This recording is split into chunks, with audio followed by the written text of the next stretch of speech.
بھارتی رہنما سناتان پانڈے نے انکشاف کیا ہے کہ 2019 میں پلوامہ حملہ کسی غیر ملکی نے نہیں بلکہ بی جے پی کی سازش کا حصہ تھا۔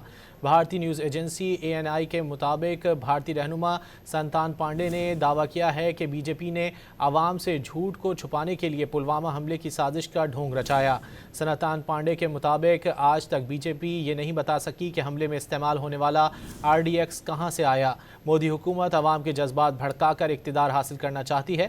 بغیر کسی تحقیقات، ثبوت اور شواہد کے پاکستان پر الزام لگانا فاشسٹ مودی حکومت کا وتیرہ بن چکا ہے۔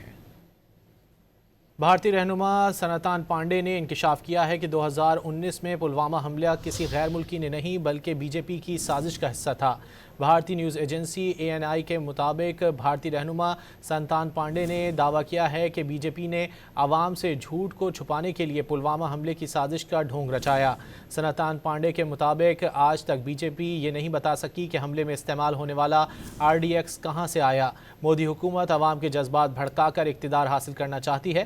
بغیر کسی تحقیقات، ثبوت اور شواہد کے پاکستان پر الزام لگانا فاشسٹ مودی حکومت کا وتیرہ بن چکا ہے۔